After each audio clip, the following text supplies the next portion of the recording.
आप तभी आपके पास बोलने की आज़ादी है जब तक आप वही बोलें जो हम चाहें। ऐसे दौर में मीडिया, जिसे जनतंत्र का चौथा खंभा कहा जाता है, यानी कि मीडिया जनतंत्र और जनतांत्रिक मूल्यों का रखवाला समझा जाता है, लेकिन आज हम देख रहे हैं जितने भी मेन स्ट्रीम चैनल्स हैं, अखबार हैं, वो किस तरह का विरोध कर रहे हैं, किस तरह जनतंत्र पर हमलों के खिलाफ खड़े हो रहे हैं, या जनतांत्रिक संस्थानों और जनतांत्रिक मूल्यों पर जो हमले तेज हो रहे हैं, ये उनके साथ खड़े हैं।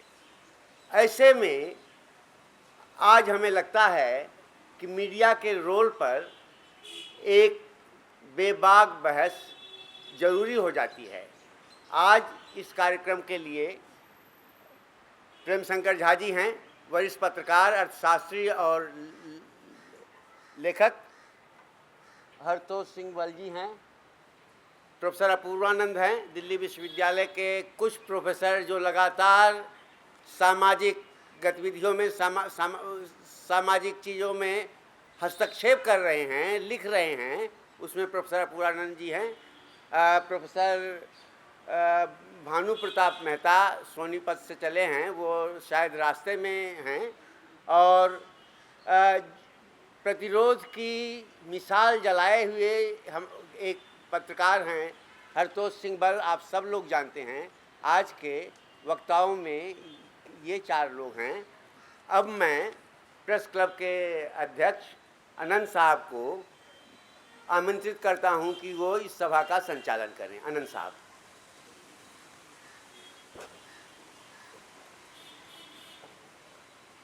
Good afternoon, friends.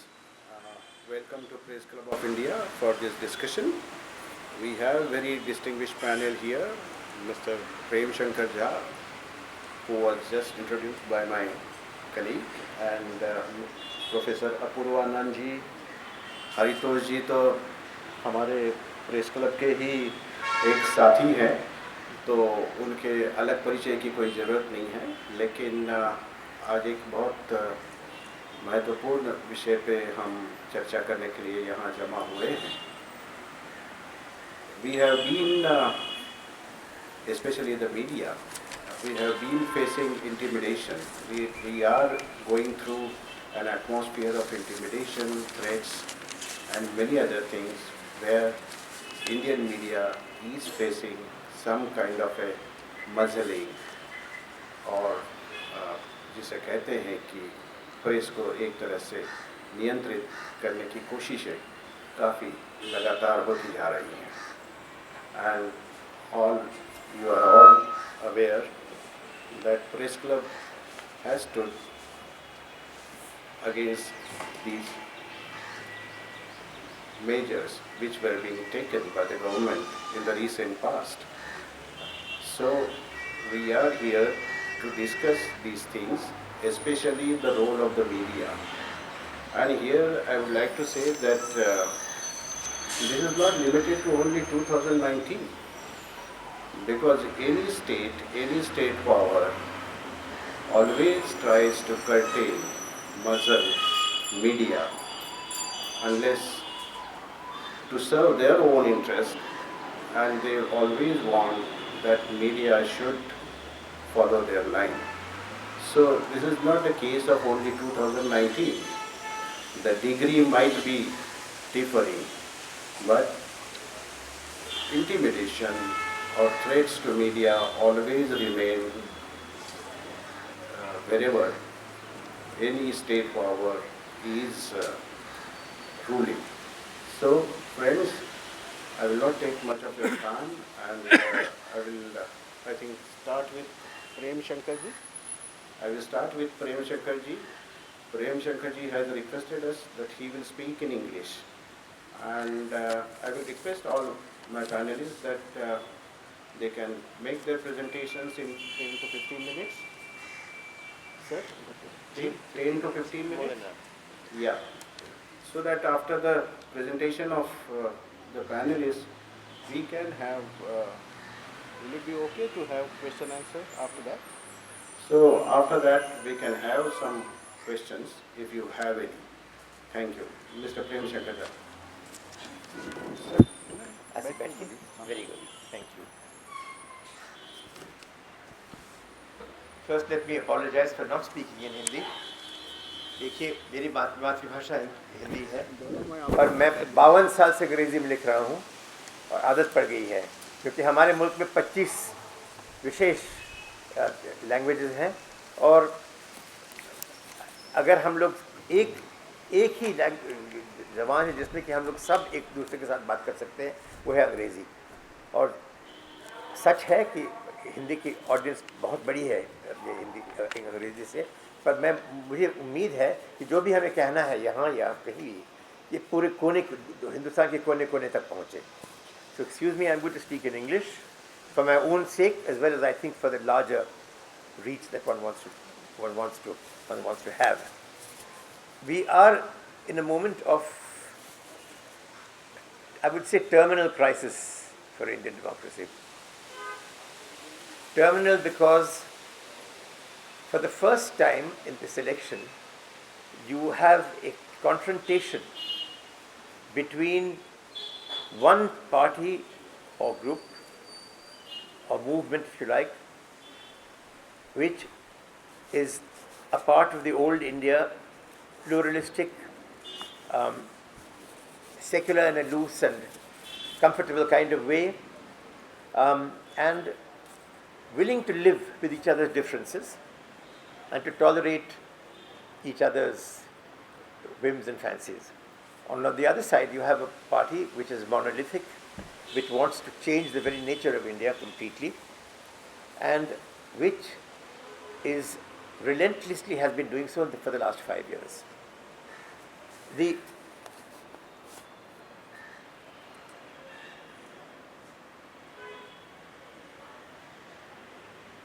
On the surface, you would not, this is not apparent how serious the danger is. We have, after all, had 17 general elections in 67 years, and never has the selection or the result of the general election been challenged. But this appearance is deceptive, for here, this second party is very much like Muhammad Morsi's Islamic Party in Egypt. Its purpose in coming to power is to ensure that it stays in power. And it is prepared, we have seen over the last 5 years, to do anything to stay in power. And the muzzling of the press is only one small part, the important part, but a small part of the centralization of power and the creation of a monolithic state that they are after.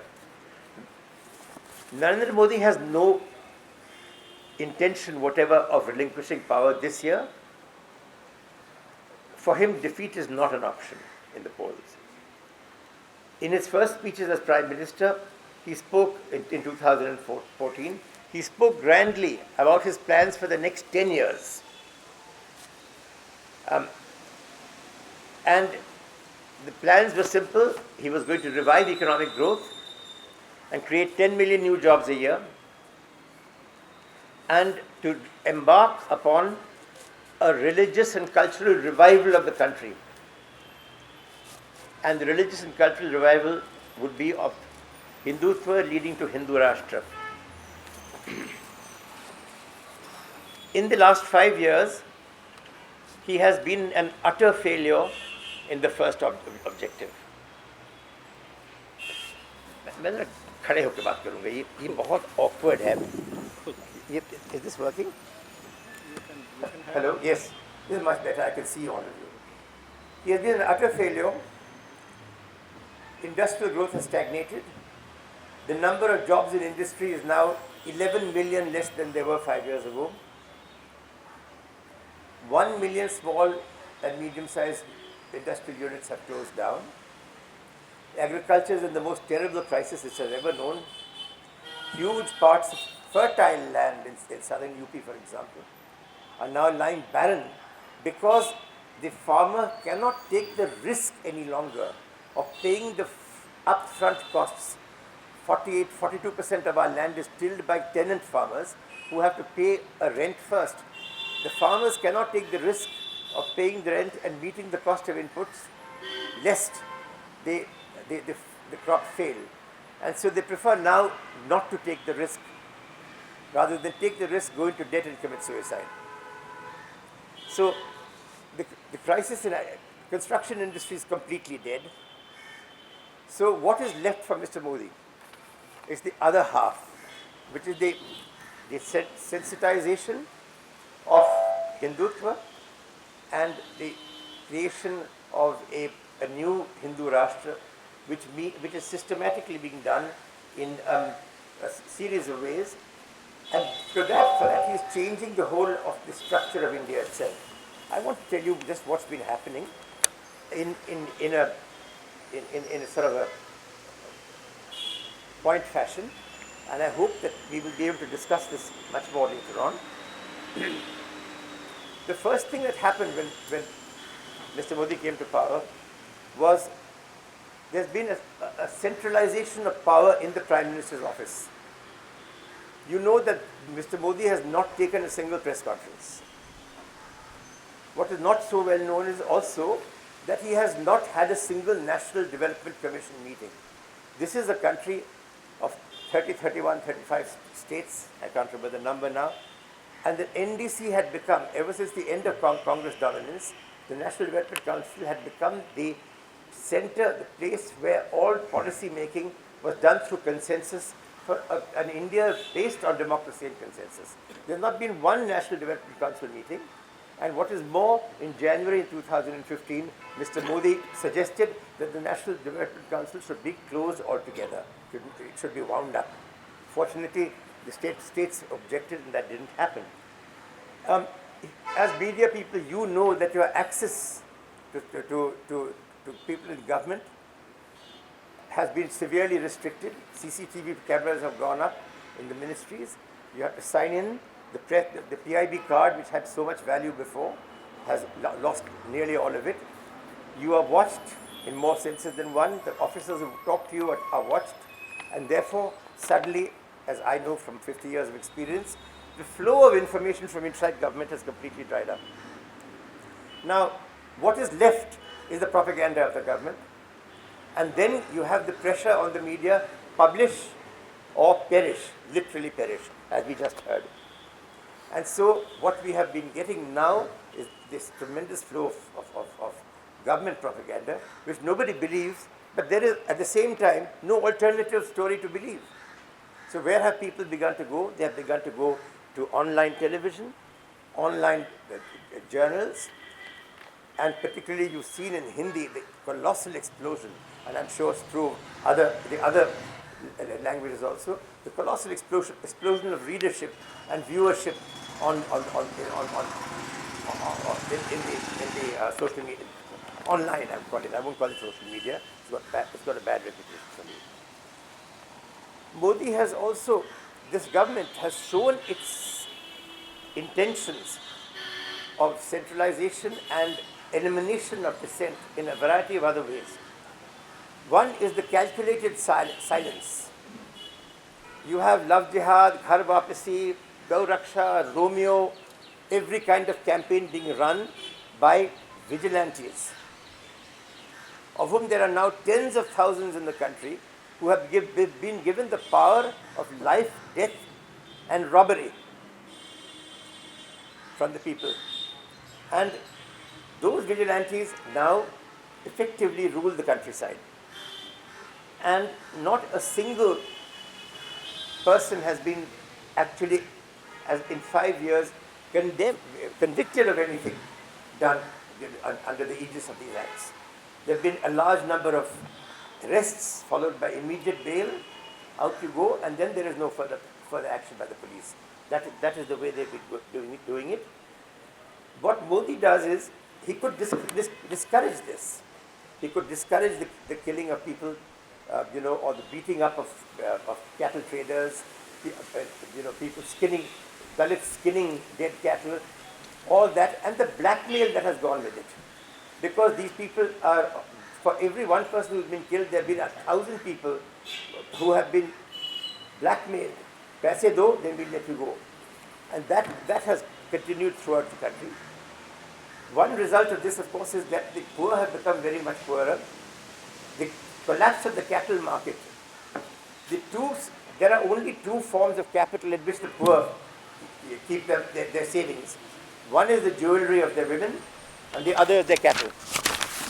If you don't have the right to sell your cattle when, say, there's sickness in the family, then you have to sell your land.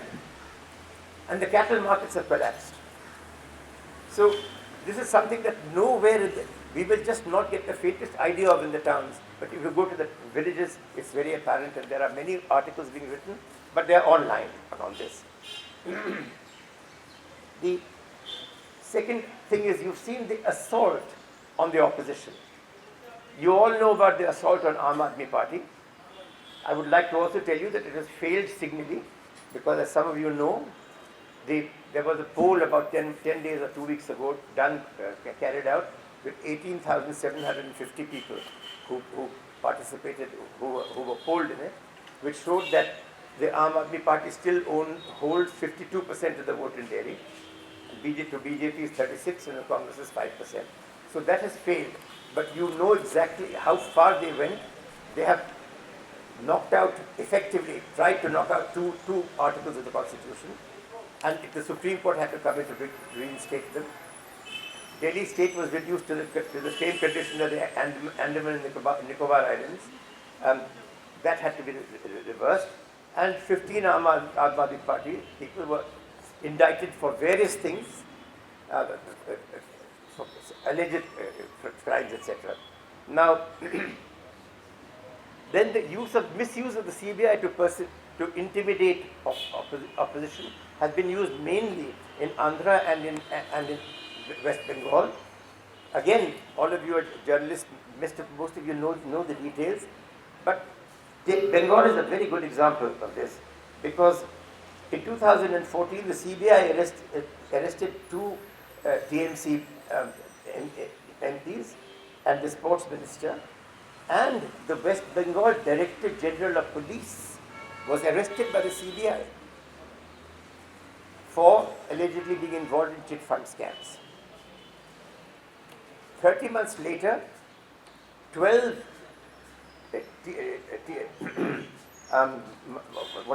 TMC MLAs were also indicted by the CBI. FIRs were written for accepting cash in some kind of a sting operation, which is probably also done by the ruling party. This is two states, but throughout the country, extensive use of suo motu power of arrest and detention of the police to intimidate opponents of the BJP have been used throughout the country. One very important thing I want to point out, which is the unwritten convention of Indian democracy. All of you know that there is no legal way of raising money to fight an election. So everyone who fights an election today has actually broken the law to raise the money somewhere or the other. By convention, political parties did not use this knowledge against each other. Modi's broken that rule. He's been using this systematically against the opponents. And one after the other, people have been indicted for this. And this again is the West Bengal case is a key example. Now there's a danger here. If the BJP comes back, you may not have to wait for the BJP to try and create a monolithic state. India has always been a kind of a federalism, because of its language diversity, its religious diversity, its cultural diversity. And that is enshrined today in our linguistic states. 3 states have already given the warning to the center that you carry on like this and we will just simply ignore you and go our own way. Which are the 3? Bengal, Andhra and Chhattisgarh. All of them have withdrawn the permission given to the CBI and central investigative agencies to investigate cases in their states without prior specific permission. That has been withdrawn. It was withdrawn in November in Andhra and Bengal, and in Chhattisgarh in January. If 3 have gone, and if this continues, how long will it be before other states, particularly in the south, withdraw this permission? What were that to happen, immediately the power of the center over this, to rule the state as one, the country as one, would disappear, because for any kind of coercive action, you need the forces of the law and order machinery. If the law and order machinery is gone against you in that state, you've lost control of that state. You're only left with the army. Are you going to turn the army against a rebelling state? Can any government in Delhi do that? Considering that a large part of the army comes from that state? It's impossible. The army is said categorically over and over again to the central government on various crises, don't use us against civilians, otherwise we'll be finished. And therefore this is one thing that we have to realize. If the police versus police conflict we saw in Bengal is only the beginning of the breakup of India. If the attempt is continued to centralize India in the way that we have done it in the last 5 years, in 5 more years, there may not be a united India anymore. Now, these are finally. There's one last thing that Mr. Modi has done. Because the economy has gone down the drain, he knows that if there's opposition unity, even partial unity, there is very little chance of the BJP getting a majority. In fact, even they may not even emerge as the largest single party if there is a strong enough Gathbandhan. Reason why? Because last time they got 282 seats with 31% of the vote, whereas the only other time their parties got 282 seats has been the Congress in 1967, but they had 40.7% of the vote. So with 10% of the votes to have got the same number of seats is already a major achievement, and one that is very difficult to replicate. Since then, in every area, the failure of government, particularly economic, and the social conflicts they've set up, is almost certain to bring down the share of the vote. The only way they can keep it up is through relentlessly pushing the Hindutva agenda, which is what they're trying to do. But there is a great deal of also evidence, if you look for the last last 20 years of central and state elections, as I have done, that this doesn't work very far. It worked in UP in 2017 only because the SP and the BSP fought each other. But the SP and BSP together got 6% more of the vote in 2017 than the BJP did. So really, what will decide the elections is that even partial coalitions will bring the BJP way down from 282 to less than 200. Now, knowing that, excuse me a moment, I just want to see something else. It is against this that you must see what's happened in Pulwama. If you give me 2 minutes more, I want to finish. But this is important to tell you. I wrote a piece in the Wire last week in which I said that the entire India-Pakistan thing was pure theatre, because it is impossible for the Indian Air Force to target 4 targets and actually, as it turned out, not kill a single human being, unless it is done deliberately. And I have described in great detail the theatre that was done, the agreement that was worked out between India and Pakistan to show that we are doing something to each other, etc., possibly with American help or American insistence to do that. But one very important thing is, why did Pulwama happen? All of you know that there were in fact 3 warnings from the IB, and there was a warning from the Kashmir State Police about the Pulwama, that something serious, very big was being planned by the Jaish-e-Mohammed. What we don't know, and what the government knew, and what I found out only very recently, 2 or 3 days ago, was that the government knew for a very long time, because the Pakistan government got to know that something was being planned in Pulwama on the 7th of February, 1 week before it happened. Instead of warning us or anything, what they did was they said to be prepared for a possible immediate reaction, they moved their forces to forward locations, to battle stations, forward airfields, forward bunkers. All these were activated. All of this we saw, our people saw. We have very good intelligence on their side, as they do in India, and it was all reported to the government. That was what the 3 IB warnings were all about. In fact, actually, IB warnings, apart from that, there were, I'm sure, also military intelligence warnings on this. Because what I'm telling you is now from military sources. They found this out, that this is good, there's something going to happen, to the point where the CRPF asked to be airlifted. And the Ministry of Home Affairs denied that request. Then they went in convoy, the 49 people were killed, and 5 days later that request was granted. Now, if you know, if you have so much information on the seriousness of something that's about to happen, and the CRPF is strongly of the opinion that it's going to be an attack on the convoy, because if you look at the history of 30 years in Kashmir, the most vulnerable point of the Indian security forces has always been the convoys on the roads. Hence, elaborate, things of methods of road opening parties and so on.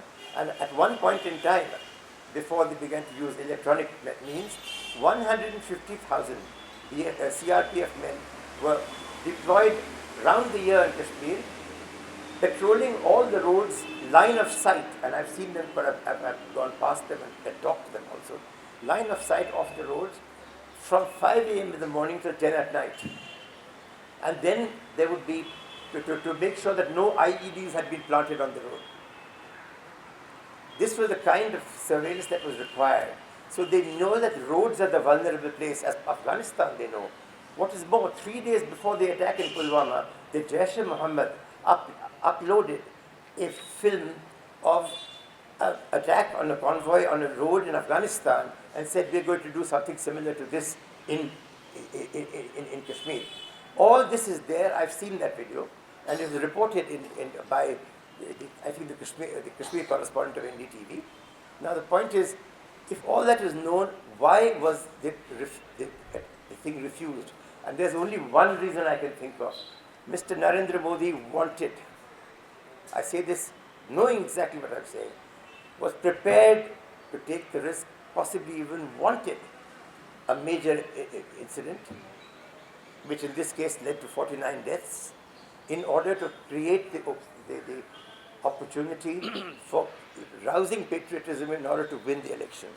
I'm going to stop there, because this is the interesting thing to me is that nobody, if I, sitting outside a newspaper, I'm able to get the detailed information of what the Pakistanis were doing and what they knew, then I'm sure it could have been done here. It's not been reported. This whole, people have raised this issue. How did they allow the government to go and do this, to allow the road convoy when there were 3 warnings from the IB and 1 from the Kashmir police, and then there's been no answers and it's been dropped. Well, it shouldn't be dropped. The answer is, I think, that this was a repeat of the opportunism that Modi showed when he used the Godhra train burning to catapult himself into power in Gujarat for the next 12 years. Thank you very much.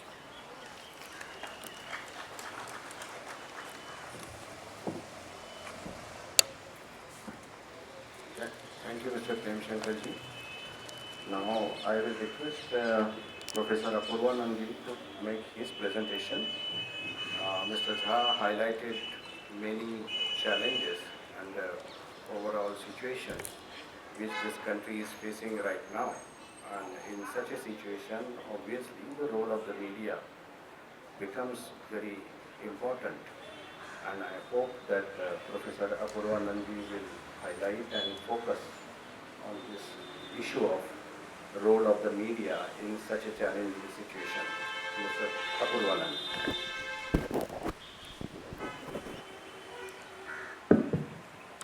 बहुत शुक्रिया। प्रेम शंकर झा जी ने हालात के बारे में सब कुछ कह दिया है, और यहाँ जो लोग बैठे हुए हैं उन्हें उसके बारे में बताने की ज़रूरत भी नहीं है। यह बताने की ज़रूरत भी नहीं है कि हम एक बहुत ही नाजुक लम्हे में यहाँ बैठे हुए हैं और इस लम्हे में क्या फ़ैसला यह मुल्क करेगा इससे तय होगा कि यह मुल्क जैसा हम इसे पहचानते थे उस शक्ल में आगे जारी रहेगा या नहीं। इसलिए वह चर्चा करने की भी ज़रूरत नहीं है। मैं सिर्फ यह समझने की कोशिश कर रहा हूँ कि चूँकि आज की चर्चा का विषय आज के हालात हैं, आज की परिस्थितियाँ हैं और उनमें मीडिया की भूमिका है, तो क्यों हम इतना असहाय महसूस कर रहे हैं। हम प्रेस क्लब में बैठे हुए और यहाँ इकट्ठा दोस्तों में ज़्यादातर मीडिया कर्मी हैं, हम क्यों असहाय महसूस कर रहे हैं। मेरी पत्नी ये बतला रही थी कि माफ़ कीजिएगा मैं हिंदी में बोल रहा हूँ, इसका अंग्रेज़ी में संक्षेप में तर्जुमा किया जा सकता है। मेरी पत्नी ये बतला रही थी कि आज सुबह वे दिल्ली रेलवे स्टेशन पर थीं और ऑटो वालों और टैक्सी वालों के बीच जो बातचीत हो रही थी उसको सुन रही थी और उनमें एक दूसरे को ये बतला रहा था कि ये जो सोनिया गांधी हैं इन पे 345 होटल हैं इटली में। ये बात पक्की जानकारी है और इसमें कोई शक ही नहीं है। किसी एक ने यह कहने की कोशिश की कि डिमोनेटाइजेशन से कितना नुकसान हुआ और 5 ऑटो वाले उस पर टूट पड़े ये बतलाने के लिए कि डिमोनेटाइजेशन से कितने भ्रष्ट लोगों को नुकसान हुआ। जाहिर है कि यह सब कुछ जो हो रहा है यह एक तरह से कम्युनिकेशन या मीडिया के दायरे में हो रहा है। और क्यों हो रहा है, मैं इसे जिस तरह समझ पाता हूं वो ये कि एक हिस्सा है जो एक तरह की सूचनाएं चाहता है और अगर उसे उस तरह की सूचनाएं नहीं मिलती हैं, यानी जिन्हें आप प्रामाणिक सूचनाएं कहें, तो वैसी सूचनाएं गढ़ के भी उसे दे दी जाएं तो कोई ऐतराज़ नहीं, क्योंकि वह उस किस्म की सूचनाओं को चाहता है, उसकी इच्छा उसको है। इसलिए सोनिया गांधी के पास 345 होटल हैं, इस देश से भागकर वो चली जा सकती है, अरबों रुपया ले जाकर इटली में जमा कर सकती है। यह सुनने की इच्छा रखने वाली एक बड़ी आबादी इस मुल्क में है। जैसे यह सुनने की इच्छा रखने वाली कि दरअसल जवाहरलाल नेहरू के पिता या दादा मुसलमान थे, इसलिए अब इसका कोई मूल्य नहीं रह गया है। जो कोशिश हम लोग कर रहे हैं वो कोशिश यह है कि हम जनता को तथ्य बता सकें। अगर उनके सामने मिस इन्फॉर्मेशन है तो हम उस मिस इन्फॉर्मेशन को करेक्ट कर सकें और कह सकें कि ये इन्फॉर्मेशन है, ये सही है, ये प्रामाणिक है, ये ऑथेंटिक है। ये चीज़ काम नहीं करती है क्योंकि उसकी ज़रूरत नहीं है।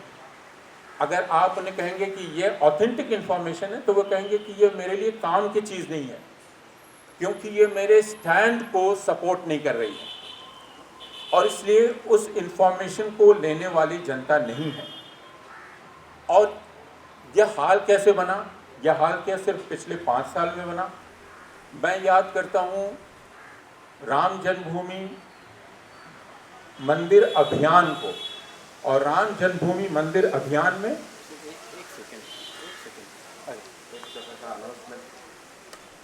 दोस्तों, बाहर किसी की अगर मोटरसाइकिल है या कोई व्हीकल्स हैं तो आप ज़रा वो प्रेस क्लब का जो यहाँ पार्किंग है वहाँ लगाइए, क्योंकि कुछ वीआईपी मूवमेंट हो रही है तो वो व्हीकल्स ट्रैफिक पुलिस उठा रहे हैं। तो ज़रा जिसका कोई व्हीकल बाहर आपने पार्क किया है सामने तो वो उठा के पार्किंग में लगाइए। थैंक यू जी, बहुत शुक्रिया।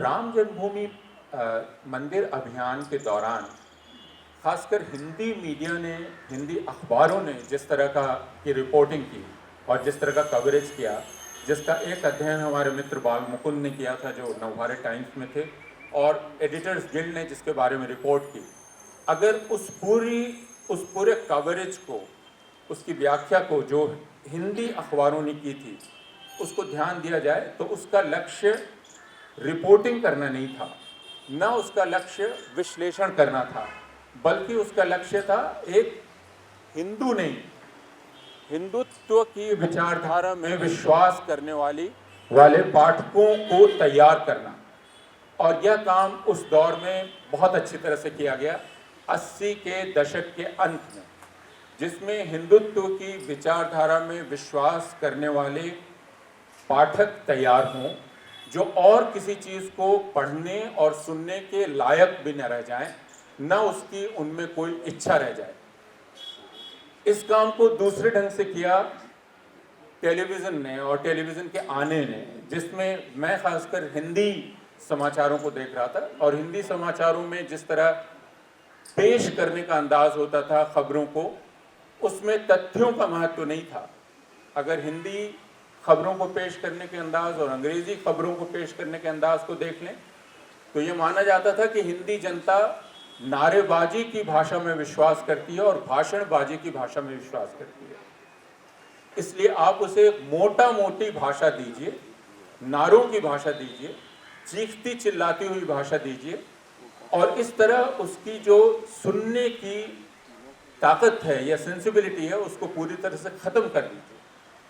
तो मैं एक भाषा के विद्यार्थी के रूप में जो घटित होता हुआ देख रहा हूँ पिछले 30 वर्ष से, वह है खासकर हिंदी जनता की भाषा की संवेदना को पूरी तरह से ख़त्म कर देना। और यही एक वजह है, सिर्फ हिंदी नहीं, इसका असर दूसरी भाषाओं पर भी पड़ा कि जब दिव्यांग नामक शब्द एक तरफ से आया तो उसको बिना सवाल किए सब ने इस्तेमाल करना शुरू कर दिया। अब दिव्यांग यह शब्द कहीं से ऑफिशियली प्रपोज नहीं हुआ था, सिर्फ एक व्यक्ति ने प्रपोज किया था जिनका नाम नरेंद्र मोदी है, लेकिन किसी ने इस पर सवाल नहीं किया। यह शब्द एब्सर्ड है, इस शब्द का इस्तेमाल नहीं किया जा सकता है। सब ने विकलांग या दूसरे शब्द छोड़कर आराम से दिव्यांग शब्द इस्तेमाल करना शुरू किया। इसको मैं कहता हूँ कि हमारी जो ताकत है भाषा को समझने की, उस ताकत का पूरी तरह से ख़त्म हो जाना। दो चीज़ें एक साथ हो रही हैं, एक हिंदुत्व में विचार करने वाले पाठकों का निर्माण, और दूसरा भाषा को समझने की ताकत पूरी तरह से छीन जाना। ये दो चीज़ें साथ साथ हो रही थी। और इसीलिए जब मैं हिंदी में लिखी जाने वाली खबरों को पढ़ता हूँ या उनके संपादकीयों को पढ़ता हूँ या दूसरे इसको पढ़ता हूँ, तो मैं देखता हूँ कि उन्हें इसकी बिल्कुल ही परवाह नहीं है कि वो किसी चीज़ की जटिलता में जाएं, पेचीदगी में जाएं, बल्कि उनकी यह मान्यता है कि हिंदी जनता का स्तर ही यही है। इसलिए उसी स्तर पर आप हिंदी जनता से बात करें, जिसका मतलब यह है कि उसे न तो आप तथ्यों की छानबीन करने की तरफ ले जाएंगे, न विश्लेषण करने की तरफ ले जाएंगे। यह घटना पिछले 30 वर्षों की है। इसके साथ एक और घटना है। वो घटना है इच्छाओं का पूरी तरह से बंटवारा या संवेदनाओं का पूरी तरह से बंटवारा। इसका विश्लेषण किया गया है कि अगर आप एक ही इलाके के उर्दू अखबारों को उठा के देख लें और हिंदी अखबारों को उठा के देख लें, तो दोनों की खबरों का चयन, दोनों के विश्लेषण का तरीका, दोनों की चिंताएं बिल्कुल अलग अलग हैं। अब ये कैसे हो रहा है कि एक ही इलाके से प्रकाशित होने वाले दो भाषाओं के अखबार या दो भाषाओं के संचार माध्यमों की चिंताएं बिल्कुल अलग हैं, उनका जोर बिल्कुल अलग है और उनका नज़रिया बिल्कुल अलग है। इसका मतलब कि कोई साझा ज़मीन हमारे पास नहीं बच गई। और यह सिर्फ हिंदी और उर्दू की बात नहीं है। चूँकि मीडिया अब काफ़ी बढ़ गया है, उसमें ऑनलाइन मीडिया आ गया है और अब आप जांच भी कर सकते हैं। तो जांच करने में आपको यह पता चलता है कि जो प्रतिक्रियाएं हो रही हैं, यानी अगर आपने कोई एक लेख लिखा, उस लेख की प्रतिक्रिया आप देखना शुरू करेंगे तो आपको अंदाज मिल जाएगा कि लेख में दिए जाने वाले तर्कों और तथ्यों का प्रतिक्रियाओं से कोई लेना देना नहीं। प्रतिक्रिया एक ही किस्म की होगी, आप तथ्य या तर्क कुछ भी दें। आपको ये पता है हिंदू प्रतिक्रिया किस प्रकार की होगी और मुसलमान प्रतिक्रिया किस प्रकार की होगी। कौन से लोग हैं जिनको मुसलमान सुनना पसंद करेंगे, पढ़ना पसंद करेंगे, और जिनको मुसलमान पढ़ना और सुनना पसंद करेंगे उन्हें हिंदू कभी भी पढ़ना और सुनना पसंद नहीं करेंगे। मैं जब ये दो शब्दों का इस्तेमाल कर रहा हूँ तो ये छूट लेते हुए कर रहा हूँ कि इसमें एक सरलीकरण है, यानी हिंदू और मुसलमान को आप एक व्यापक श्रेणी के रूप में देखिए। लेकिन यह बंटवारा बहुत खतरनाक है। इसका अर्थ यह है कि प्रेम शंकर झा जी पुलवामा के बारे में कितने भी तथ्य लाकर सामने रख दें, मैं ये कहूँगा कि मुझको ये पता है कि जो प्रधानमंत्री हैं या हमारी सरकार है वो झूठ बोल रही है, लेकिन मुझे उससे फर्क नहीं पड़ता क्योंकि मैं यही चाहता हूँ। इसलिए आपके तथ्यों का मेरे लिए कोई मतलब नहीं है, आपकी इस पूरी मेहनत का मेरे लिए कोई मतलब नहीं। और इसीलिए कितने भी तथ्य आप निकाल के ले आए, यानी आप ये बतलाएं कि रॉयटर ये कह रहा है, आप ये बताएं कि वॉशिंगटन पोस्ट ये कह रहा है, आप ये बताएं कि अल जजीरा ये कह रहा है, वो कहेंगे ये आप सेना का अपमान कर रहे हैं, आप भारत का अपमान कर रहे हैं, आप राष्ट्रद्रोही हैं। और इसीलिए यह लड़ाई अब मुश्किल हो गई है। यह लड़ाई तथ्यों और विश्लेषण के दायरे से बाहर चली गई है। यह लड़ाई दरअसल भारत में हितों के पूरी तरह से बंटवारे से जुड़ी हुई है। जैसे 13 पॉइंट रोस्टर, 13 पॉइंट रोस्टर को लेकर आप कितने भी तर्क दे दें, 200 पॉइंट रोस्टर को लेकर आप कितने भी तर्क दे दें, एक जमात है जो उन तर्कों से कभी भी सहमत नहीं होगी, क्योंकि उसकी ये समझ है कि 13 पॉइंट रोस्टर लागू होने से उसके हित सुरक्षित होंगे। इसलिए वो कभी भी सहमत नहीं होगी कि एफर्मेटिव एक्शन प्रोएक्टिवली इस तरह से लिया जाना चाहिए, इस तरह से नहीं। ये खतरा मुझको दिखलाई पड़ रहा है। और इसलिए मुझे जो चुनौती दिखती है वह यह कि हम कैसे ऐसी भाषा का विकास करें और तर्कों के ऐसे समुदाय का विकास करें जिसमें साझेदारी हो सके, जिसमें हिंदू और मुसलमान, तथाकथित उच्च जाति के लोग, तथाकथित पिछड़ी जाति के लोग, तथाकथित निम्न जाति के लोग एक साथ खड़े होकर कुछ साझा चिंताओं को देख और समझ सकें। असम में बंगाली, बांग्ला भाषी और असमी भाषी ये समझ सकें कि उनके हित एक तरह के हैं और सत्ता उनके साथ क्या कर रही है। इस चुनौती से कैसे निपटा जाएगा इसका उत्तर मेरे पास नहीं है, लेकिन मुझे यह लगता है कि यह तथ्यों के गलत ढंग से रखे जाने, उन तथ्यों को दुरुस्त करने, इन्फॉर्मेशन ठीक से दे देने का मामला ही नहीं है। यह लड़ाई उससे आगे जा चुकी है। जैसा मैंने कहा, मेरे पास अभी ठीक इसका क्या समाधान होगा ये मुझे अंदाज़ नहीं है, लेकिन मैं ये जब देखता हूँ कि हम कहीं बोलते हैं या लिखते हैं और उसका एक ख़ास तरह की आबादी समर्थन कर रही है, तो उस समर्थन से किसी खुशी का एहसास नहीं होता, क्योंकि हमको ये पता है कि इस समर्थन का मतलब है एक बहुत बड़ा विरोध इसके साथ तैयार हो रहा है। और वो विरोध ये कह रहा है कि मैं तुम्हारी बात कभी नहीं सुनूंगा या मैं तुम्हारी बात कभी नहीं सुनूंगी, क्योंकि यह हमारे हित को या हमारी जो मान्यता है उसको पुष्ट नहीं करता। इसलिए मैं आपके फैक्ट्स को रिजेक्ट कर दूंगा, मैं आपके विश्लेषण को रिजेक्ट कर दूंगा और मुझे उससे कोई लेना देना नहीं, क्योंकि मैंने यह पक्ष चुन लिया है। बहुत शुक्रिया।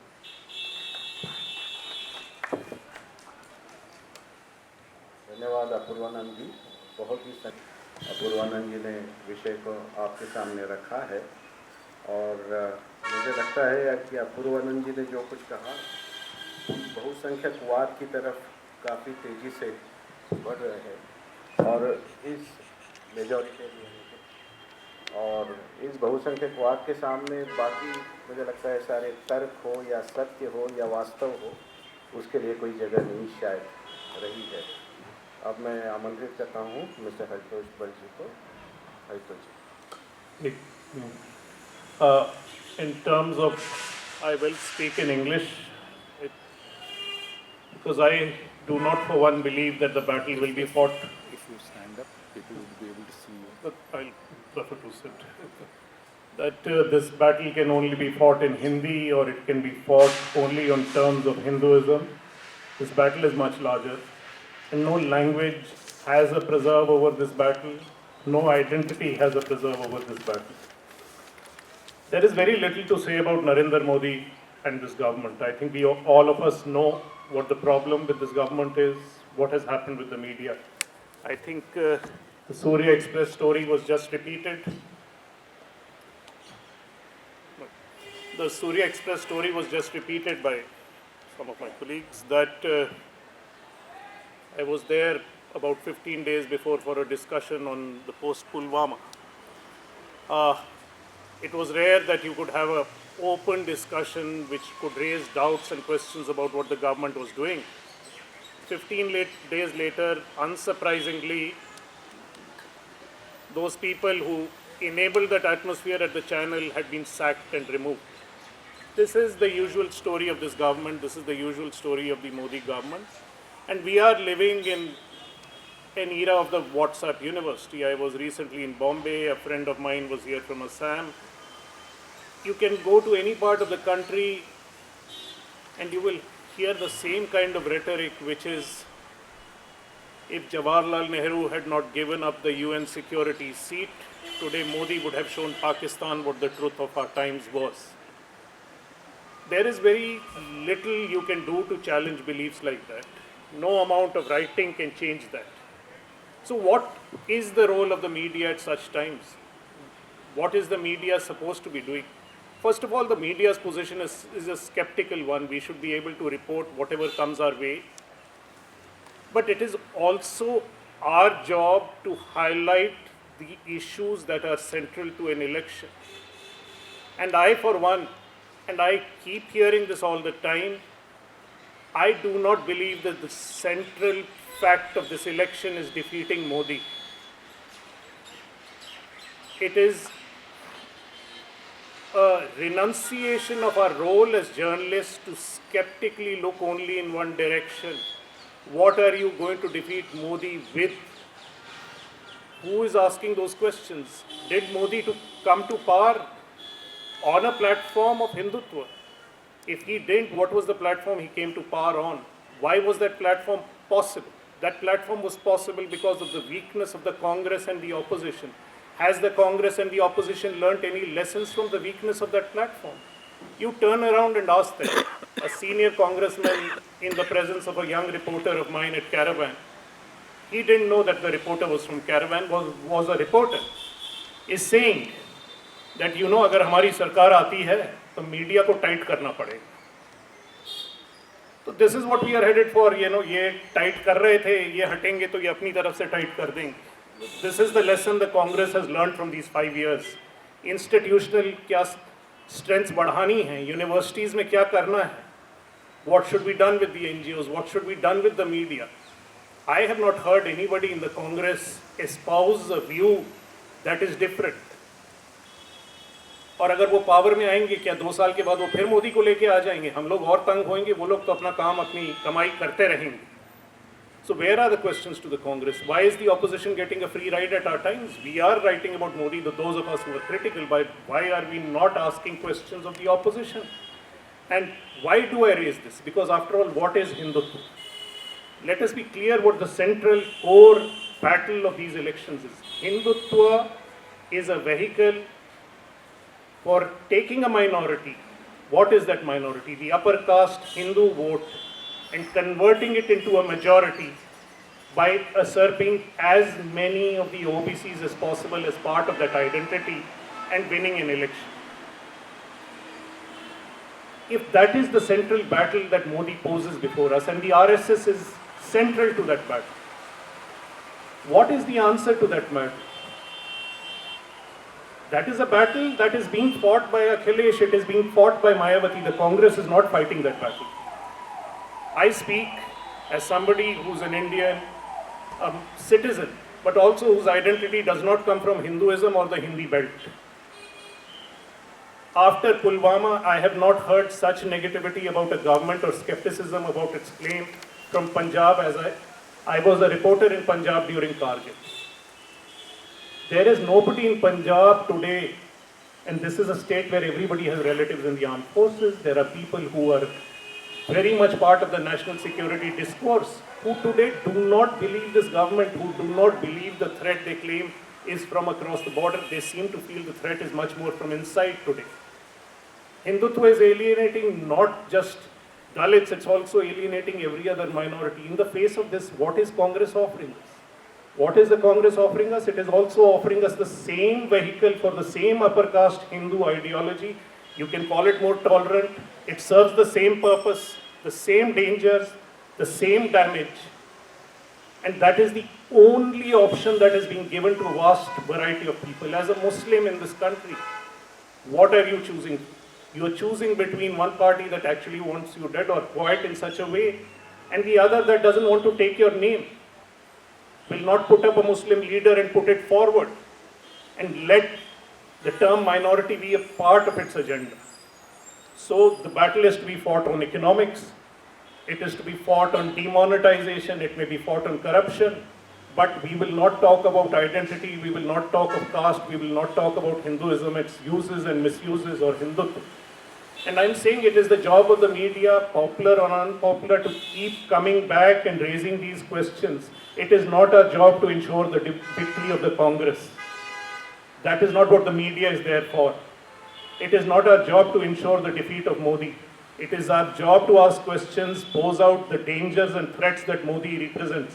It is also our job to point out the dangers and threats this Congress represents or a failed opposition represents.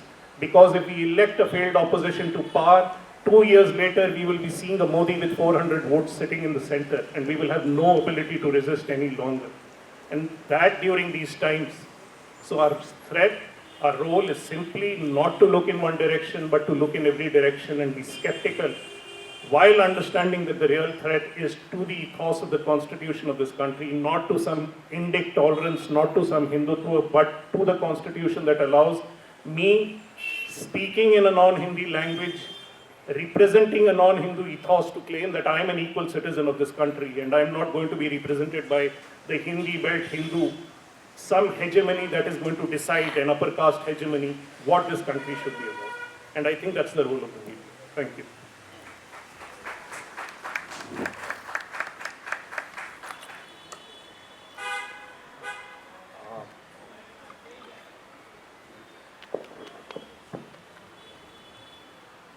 Before going to Q&A session, I would like to invite Mr. Pankaj Srivastava, who is from Surya TV.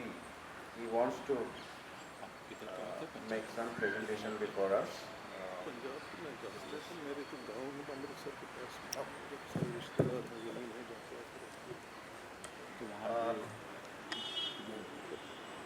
दोस्तों, मैं Surya channel का हिस्सा नहीं हूँ। एक दिन पहले जब इस नौकरी के 38 दिन हुए थे सिर्फ, तो हम लोगों को अचानक कहा गया कि हम लोग तुरंत ही छोड़ दें।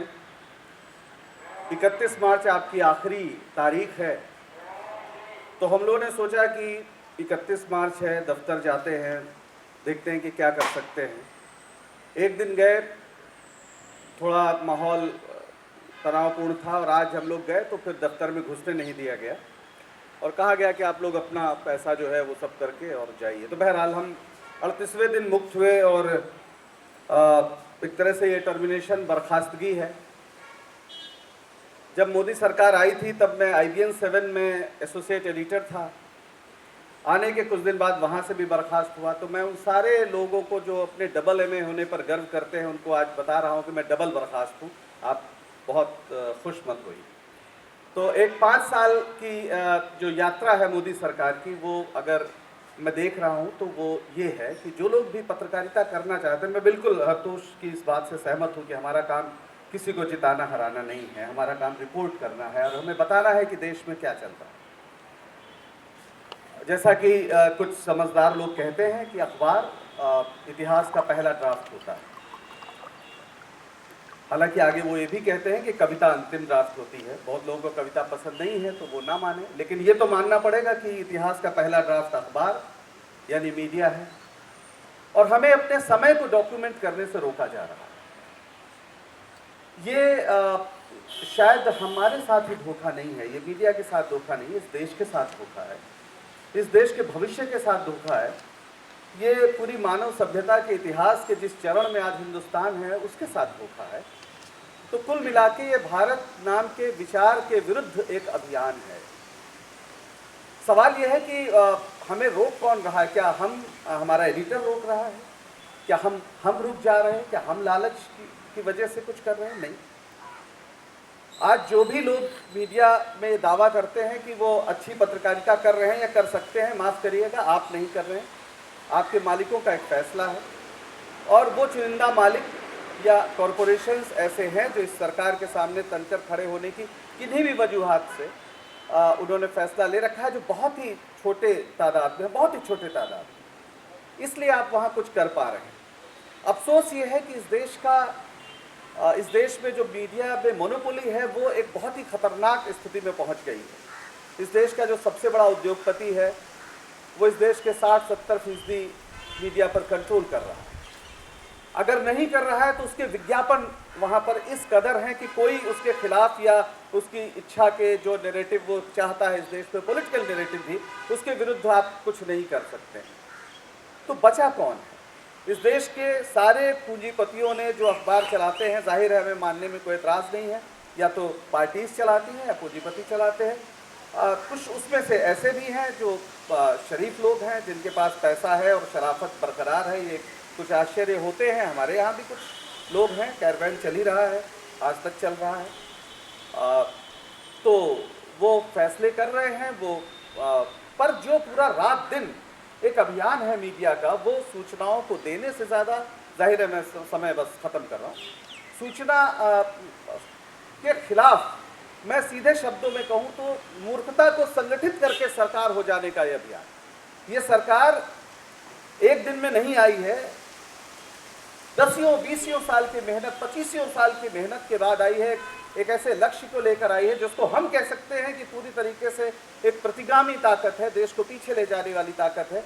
तो मूर्खता को उसने संगठित किया, सरकार हो गई, और आज उस संगठित मूर्खता को उसने जहर के एक बड़े टब में डुबो दिया है। अब आपके सामने ये कौन सा तरीका हो सकता है कि आप लोगों के पास जाएं? पत्रकारिता अगर नहीं कर पा रहे हैं तो कौन सा रास्ता है?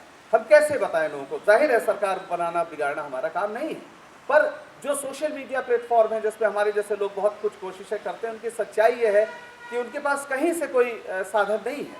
और फिर जिन पर हम बहुत भरोसा करते थे, फेसबुक हो या तमाम, उनकी असलियत भी हम देख रहे हैं, वो भी कहीं से कंट्रोल हो रहे हैं। तो मैं तो इस नतीजे पर पहुंच चुका हूं कि आपको अगर पत्रकारिता को भी बचाना है तो आपको सड़क पर उतरना ही पड़ेगा, लोगों के पास जाना ही पड़ेगा। और अगर कोई पागल कुत्ता दौड़ा के आपको काटने के लिए दौड़ रहा है तो प्लीज़ बगल का ईंटा उठाइए, चाहे वो जितना गंदा हो, उसके सर पे दे मारिए।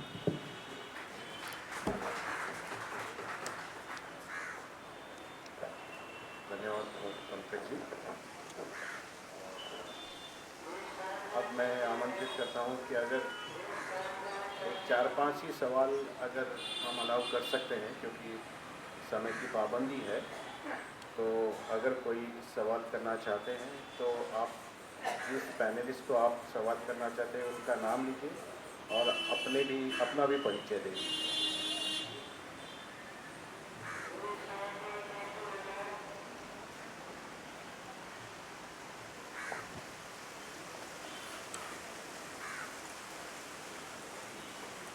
Hello. So I'm Han Singh Rajput from ETV Bharat. My question to Hartosh sir.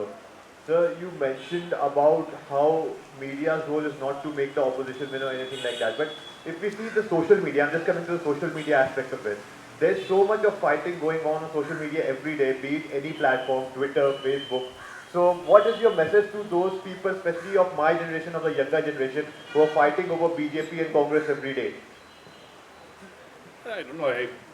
Journalists don't have messages, we write op-eds mostly, but the only thing I can tell you is that fighting for the Congress and BJP is pointless. What are you fighting for? What are you fighting against? If you can clarify that, I think the question will answer itself. I mean, it is pointless to be fighting for one party or the other.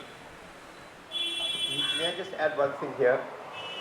You're fighting for certain ideals, a certain image, a certain idea of India, something that you want to preserve, something that you want to grow up in, something that you want your children to have. and you have to decide. You may have a choice of two really rather unpalatable alternatives if you think of it as Congress and BJP. But there are many other parties around, and our job is really to keep pointing out that this is what we want. This is what we want. This is what we need to be. This is what our future has got to be. We cannot have anything else. And therefore, to measure everything, whether it's the Congress or whether it is the BJP or whether it is Aam Aadmi Party, by the yardstick of our ideals, our goals, our hopes, and our petition in life. Thank you. हालांकि ये सवाल मुझसे नहीं है, लेकिन मैं ये कहना चाहता हूँ कि जो प्रवृत्ति रही है हिंदुस्तानी मीडिया की, वह निष्पक्ष दिखने की है। दिलचस्प ढंग से वह निष्पक्षता मूल्यों के संदर्भ में भी। तो मीडिया यह बतलाने की कोशिश करता है कि हर चीज़ के दो पक्ष होते हैं, इसलिए हत्यारे का भी एक पक्ष है और उसको भी पूरा हक है कि वह पक्ष रखे, और इसके लिए मैं उसे पूरी इज्जत के साथ अपने यहाँ जगह दूंगा या जगह दूंगी। और चूंकि यह दो पक्षों का मामला हो जाता है जिसमें यह कहा जाता है कि इनका वजन बराबर है, और इनको आप सुनिए, और मैं सिर्फ एक प्लेटफॉर्म हूं या मैं अंपायर हूं।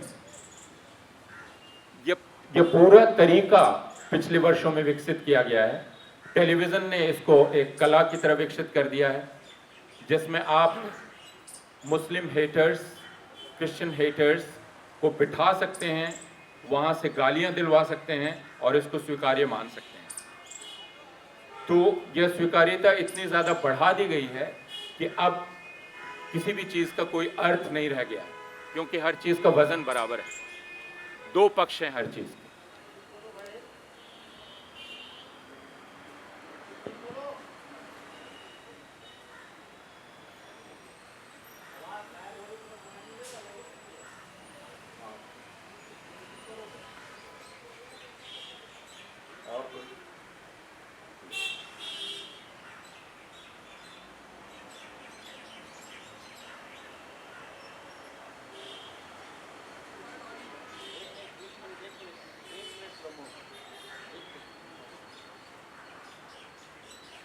मेरा नाम अजय कुमार, मैं न्यूज़ क्लिप से। मेरा सवाल भगवान सर से था।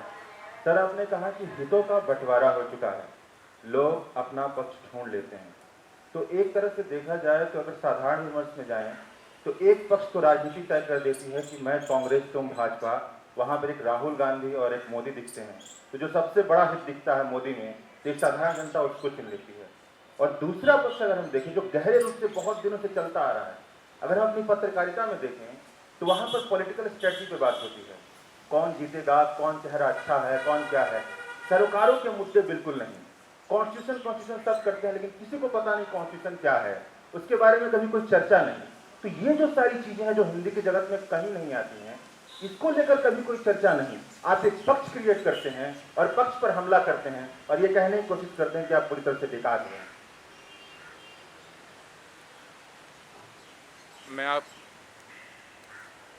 मैं आपकी बात से इत्तेफाक रखता हूँ, और मेरे ख्याल में ये सवाल नहीं था, एक टिप्पणी थी, और मैं इसको स्वीकार कर रहा हूँ कि दरअसल हमारी दिलचस्पी पक्ष खड़ा करके और उसके बाद उसके पक्ष और विपक्ष में बहस करने की होती है। जैसा मैं पहले अर्ज कर रहा था, निवेदन कर रहा था कि हमने मूल्यों का अर्थ ख़त्म कर दिया है, इसलिए हमने पक्ष खड़े कर दिए हैं और उनकी समतुल्यता स्थापित कर रहे हैं कि इस पक्ष का भी उतना ही वजन है जितना इस पक्ष का है, तो बहुसंख्यकवाद का उतना ही वजन है जितना धर्मनिरपेक्षता का है।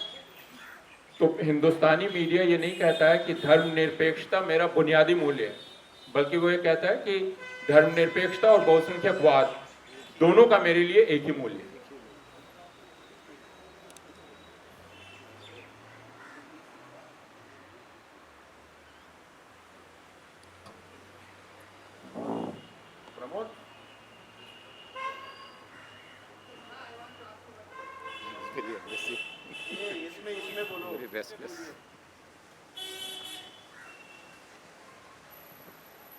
My question is again to Mr. Jha. When we are discussing media, it seems to be in a very general terms. When it boils down to a reporter, वो क्या कह रहा है?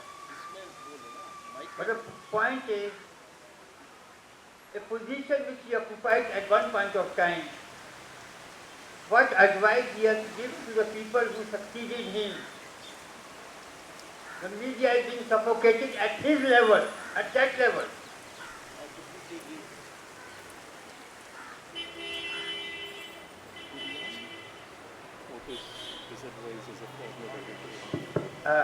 Thank you for asking that question, because it is very germane, and I have had my experiences. I've suffered from this, so I will tell you what I feel. I don't agree that there are always that 2 points. There are always 2 points of view on every issue, but they don't have the same weight. There is people, to say that is to say that people don't have the capacity to distinguish between sanity and insanity, humanity and inhumanity, generosity and meanness. That's not correct. Yes, most people have made up their minds. Most people can't even think to start off with. They wait for others to think for them. But in every society there are a minority who are able to think and who do in fact make that difference of going from one side to the other and changing the nature of the vote as a result of the elections. It is very important that we reach those people. Now I want to come to what Vinod asked. The tragedy is that for this, to meet this requirement, you need to give a lead in how to think about issues. And that lead is really basically a constant, quiet reassertion of ideals through what you write and what you don't write, what you allow, what you don't allow, what you highlight, what you don't highlight in a newspaper. It's the totality of it. Where you place a story, how you place the story, how you make sure that both sides of the view are put in that story, how you take up that issue in the editorial pages, and all that decision making comes from the editor and possibly a small team of editorial conservationist editors, whatever you like, subject editors. Now what has happened in my time in 52 years in journalism is when I joined, you could not be an editor if you did not have a column. That column in fact was what united the paper together, because everybody in the paper knew what the views of the paper were on a particular issue, and whatever you wrote, questions you asked when you went to press conference and so on, what you highlighted, what you didn't highlight, you took this at the back of your mind, kept it there. Today, a condition in the English language papers, but probably also in other languages, is, and you can be an editor provided you never write by name. Tell me, which editor do you know today in the major English dailies writes a weekly column? Give me one name. This is the problem. The people who could do that are moving to magazines like Hartos or to Outlook, as I wrote for 11 years for them. The problem is that the newspapers today have now not got a single guiding focus. And that is where the disintegration of news has begun. So they knew quite rightly when they began destroying people like George Burgess and so on, back in the 70s, when big money took over the media, and then doubly so when they began to attack people like Rajiv Sardesai and so on in the television media. That if you take one keystone of the arch out, the arch will fall. And that is the danger we face today. And that is what we must find. Thank you. दोस्तों एक सवाल बहुत ज़रूरी है जो मैं press club से भी पूछ रहा हूँ, शायद कि उसमें रुचि हो। एक बहुत बड़ा कारण यह भी है कि पत्रकारों की सेवा सुरक्षा नहीं है, खास तौर पर टेलीविज़न और जो डिजिटल प्लेटफॉर्म पे काम कर रहे हैं इस समय, और खास तौर पर जो वर्किंग जर्नलिस्ट एक्ट 1956 आई थी, वो भी धीरे धीरे लोगों को कॉन्ट्रैक्ट सिस्टम में बांधकर, अब वो एक हर पत्रकार एक डरा हुआ प्राणी है। तो क्या पत्रकारों प्रेस क्लब इस पे लीड ले, हमें लॉबिंग करनी चाहिए देश में इस कानून के लिए, जो टीवी और डिजिटल पे काम करने वाले पत्रकार हैं उनको भी ले, और जो ये बात कहे कि आप पत्रकारों को कॉन्ट्रैक्ट पे नहीं ले सकते हैं, और इसके लिए जो एक अपराध हुआ है यूनियंस के कमज़ोर होने का वगैरह वगैरह, मुझे लगता है कि गंभीरता से इस पर सोचने की ज़रूरत है। हम सारी पार्टियों के सामने एक चार्टर कहें कि आप बताइए कि इस पर आपका क्या, मेरा ख्याल है इसमें ले सकता है। हरतोष जी कुछ इस पर सोच भी रहे थे पहले, अगर वो कुछ बता सके तो बहुत अच्छा होगा। बताना तो कुछ नहीं। हाँ जी, हेलो, हाँ जी, बताना तो देखिए इस पे कई बारी चर्चा हो चुकी है और मेरे को लगता नहीं ये पॉलिटिकल पार्टीज़ के थ्रू आएगा। कोर्ट ने इस पे सिंपैथी दिखाई हुई है और ये पीआईएल एडमिसिबल है। हम लोगों को ही इकट्ठे हो के, कोई लॉयर्स भी रिप्रेजेंट करने को तैयार हैं। इस पे हर बारी बात होती है, आगे कहीं नहीं जाता है मुद्दा। कि सीधी बात है कि ये केस पूरा बनता है और इस पे जस्टिफाइबल ग्राउंड्स हैं कि वर्किंग जर्नलिस्ट एक्ट डिजिटल और टेलीविज़न पे एक्सटेंड हुए, और ये सिंपल आर्ग्यूमेंट है। दूसरी आर्ग्यूमेंट ये है कि वर्किंग जर्नलिस्ट एक्ट प्रिंट में भी अच्छी तरह लागू होए, वो सेकंड बात आती है, पर पहले कम से कम एक्सटेंड तो हो जाए, वो ज़रूरी चीज़ है।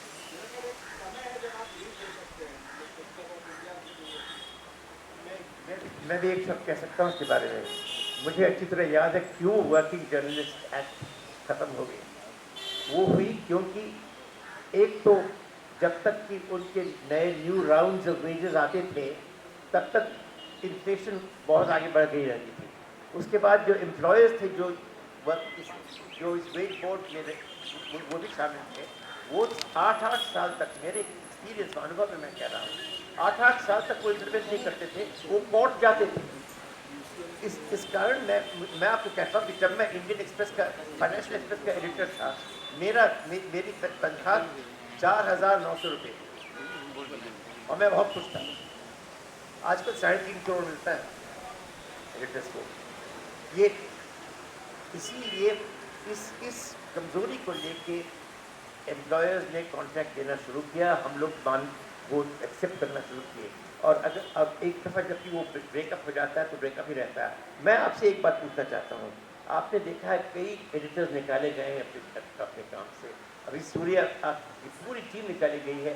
किसी एक शख्स जब उनकी जगह पर किसी और को लेना चाहते हैं, किसी ने इनकार किया है कि मैं नहीं जाऊंगा क्योंकि आप लोग जो हैं, आप लोग गंदे लोग हैं, आप हमारे लक्ष्य, हमारे आइडियल्स को आप नहीं रिस्पेक्ट करते हैं।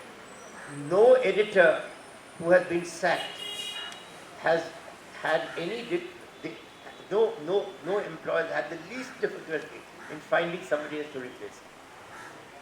When it comes to a job, we are all on our own. It's our fault also. We don't stand up to each other. नहीं, आपने जैसे फरमाया ऐसा है, प्रेस क्लब कोई यूनियन नहीं है, ये एक प्लेटफॉर्म है। अब जैसे ये डी जी के हमारे पांडे जी बैठे हैं, तो इसीलिए हम तो ये प्लेटफॉर्म आपके लिए है और वो हमेशा आपके लिए अवेलेबल रहेगा। आप लोग इकट्ठा, हम भी आपके साथ हैं, ऐसा नहीं है कि हम आपके साथ हैं, हम भी वर्किंग जर्नलिस्ट हैं। तो जैसे जहाँ साहब ने कहा, हरितोष ने कहा कि पहले तो अखबारों में ये इसको लागू करने के बारे में भी बहुत बड़ी चर्चा है, लेकिन इसको एक्सटेंड करें, ये जो नए जो प्लेटफॉर्म आ रहे हैं वो भी करें। और इसके लिए अगर जैसे मैं पांडे जी से अनुरोध करूँगा कि अगर वो इनिशिएटिव लेते हैं तो हम यहीं बैठ के उसके बारे में फैसला करें। अगर कोर्ट में जाना है तो कोर्ट में जाएंगे, जो करना है हम तैयार हैं।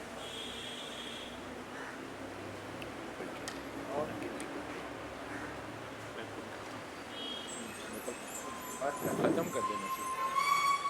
हाँ, पंचोली जी जो PUCL से हैं वो कुछ अपने विचार संक्षेप में रखना चाहें।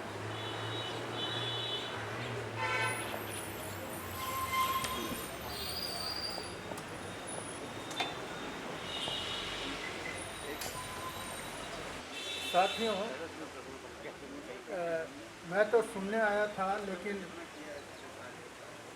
एक बात मैं ज़रूर रखना चाहूँगा कि अभी विचार आया कि हम कुछ अस्थाई की स्थिति में महसूस कर रहे हैं, मीडिया का क्या रोल है। तो मुझे याद आता है इमरजेंसी का ज़माना, जबकि मीडिया ने बिल्कुल घुटने टेक दिए थे। मीडिया का क्या, जो सरकार चाहती थी वही मीडिया लिखता था, जो सरकार चाहती थी जनता के सामने जाए वही जनता के सामने जाता था। लेकिन एक अंडर करंट भी था कि सेंसरशिप होते हुए भी कहीं कोई भी बात हो वो एक कोने से दूसरे कोने तक पहुंच जाती थी। मुझे याद है 1975 में अक्टूबर में हमने अहमदाबाद के अंदर सिविल लिबर्टी कॉन्फ्रेंस की थी इमरजेंसी के खिलाफ। जस्टिस MC छागला बोले थे और अहमदाबाद गुजरात में उस समय अपोजिशन की सरकार थी, इसलिए हम वो सम्मेलन कर पाए थे, कॉन्फ्रेंस, सिविल लिबर्टी कॉन्फ्रेंस।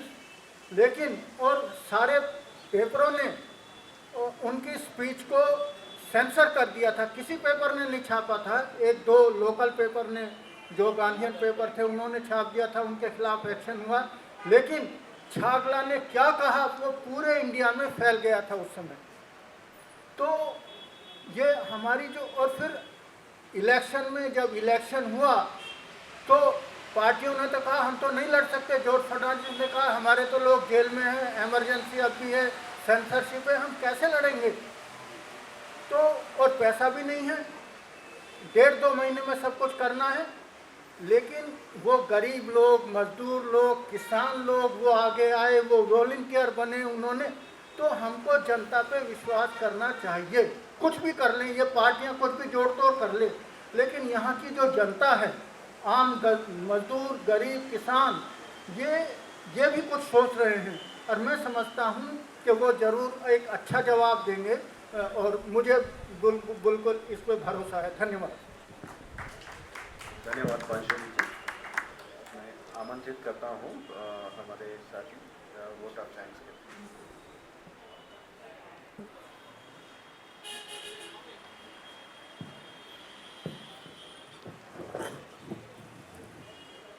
मित्रों, मैं धन्यवाद ज्ञापन में ज़्यादा समय नहीं लूँगा। प्रेम शंकर झा जी ने सही कहा कि प्रेस पर जो हमला है वो पूरे हमले का एक हिस्सा भर है। बाकी हमला क्या है? हिंदुत्व का हमला है। ये हिंदुत्व क्या है? ये जो कल्चरल रिवाइवल ये करना चाह रहे हैं, ये क्या है? आप हिंदुत्व के, RSS द्वारा प्रचारित हिंदुत्व के सारे प्रतीकों, सारे आख्यानों को देखें तो ये क्या है? वो सारे के सारे ब्राह्मणवादी आख्यान और ब्राह्मणवादी प्रतीक हैं। शिक्षा की सार्वभौमिक उपलब्धता से, बौद्धिक संसाधनों की सार्वजनिक सुलभता से ब्राह्मणवाद का जब वर्चस्व टूटने लगा तो इसने हिंदुत्व रूप धारण कर लिया। तो मित्रों, बहुमत के सारे ही लोगों से सबको हिंदू में शामिल कर सबकी सामूहिक शक्ति से एक अल्पमत के अधिकारों के, एक अल्पमत के सांस्कृतिक वर्चस्व की रक्षा के लिए ये हिंदुत्व का अभियान चलाया जा रहा है। अपूर्वा नंद जी ने बहुत सही कहा, मैं इनसे पूरी तरह नहीं सहमत हूँ कि पाठक, एक खास किस्म का पाठक, एक खास किस्म की ही खबरें, एक खास किस्म की हकीकत चाहता है, जिसको कि उसने सारे तथ्यों प्रमाणों के बावजूद वो हकीकत मान लेता है। ये इसमें सच्चाई ये है कि ये सही है, लेकिन ये हकीकत खास तरह से निर्मित हकीकत है। अपूर्वा नंद जी ने कहा कि लेट 80 और 90 के दौरान, मंदिर आंदोलन के दौरान, सारे हिंदी के अखबार, खासकर उत्तर प्रदेश, उत्तर भारत के अखबार, वो VHP के पोस्टर लग रहे थे। यही हालत थी मंडल विरोधी उन्माद के दौरान। मंडल विरोधी उन्माद के दौरान हिंदी के सारे ही अखबार, लगता था आरक्षण विरोधी पोस्टर, अभियान के पोस्टर बन गए हैं। तो ये खास तरह की सोचने की, खास तरह से अपेक्षाओं की आदत क्रिएट की जाती है, आदत बनाई जाती है, और उस आदत के तहत लोग जो है खास तरह के झूठ को सच मान लेते हैं। आज जैसे कितनी बार प्रमाणित हो चुका कि जेएनयू के वीडियो सब डॉक्टर वीडियो थे, लेकिन आज भी कहीं कुछ बोलिए टुकड़े टुकड़े गिरोह, आज़ादी गिरोह, मतलब ये साबित हो चुका है कि टुकड़े टुकड़े के नारे आरएसएस के घुसपैठिए लगा रहे थे। विद्यार्थी परिषद के एक नेता के ऊपर जेएनयू के संघीय प्रशासन ने भी मजबूरन, क्योंकि वीडियो में उसकी फुटेज में उसका शक्ल पाई गई, मजबूरन 10,000 फाइन किया। लेकिन आज भी इस झूठ का जो असर पड़ा है वो टुकड़े टुकड़े गिरोह और आज़ादी गिरोह एक जनरल नैरेटिव में बन गया है। इस नैरेटिव को आज के मीडिया का काम, जो भी लोग ऑनलाइन मीडिया जो भी उपलब्ध है, उसका काम है कि इस नैरेटिव के खिलाफ नए हकीकत को लोगों तक पहुंचाना, लोगों को बताना। बाकी पंकज ने सही कहा कि प्रेस की आज़ादी के लिए अब सड़क पर उतरना ही एकमात्र रास्ता रह गया है। सड़क, क्योंकि प्रेस की आज़ादी का मतलब सिर्फ पत्रकारों की आज़ादी से नहीं है, पाठकों की आज़ादी से भी है। पाठकों को सही सूचना पाने की आज़ादी से है।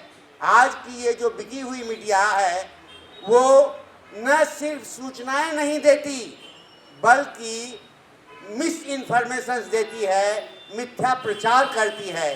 बटाला हाउस कांड में हमको पूरा याद है कि उस घर से जहां से 2 आतंकवादी भाग गए थे पुलिस की प्रेजेंस में, वहां से एक चिड़िया भी नहीं निकल सकती, और चैनल सारे चिल्ला रहे हैं कि सजग रहिए, 2 आतंकवादी खुले घूम रहे हैं। तो साथियों, आज के इस दौर में मीडिया की भूमिका, जहां जिस तरह से भी जो भी लोग जनवाद के पक्ष में हैं, आज मामला पक्ष विपक्ष, जनतंत्र और फांसीवाद का है।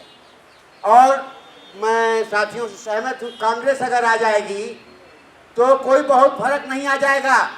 यहाँ पर लोग कहते हैं अपीजमेंट की राजनीति चल रही है। अपीजमेंट की राजनीति जरूर चल रही है, लेकिन सारी ही पार्टियाँ बहुसंख्यक अपीजमेंट की राजनीति कर रही हैं। मैं अपनी बात यहीं ख़त्म करता हूँ। सारे ही दर्शकों का, सारे श्रोताओं का दिल से आभार व्यक्त करता हूँ। हमारे वक्ताओं का, प्रेम शंकर जी, अपूर्वानंद जी, हरतोष जी चले गए, प्रताप भानु मेहता जी शायद आ नहीं पाए, और हम आभार व्यक्त करते हैं प्रेस क्लब का और उनके अध्यक्ष का, आनंद जी का, इन्होंने इतनी अच्छी ढंग से हमें मौका दिया और सभा का संचालन किया। आप सब लोगों का बहुत बहुत धन्यवाद।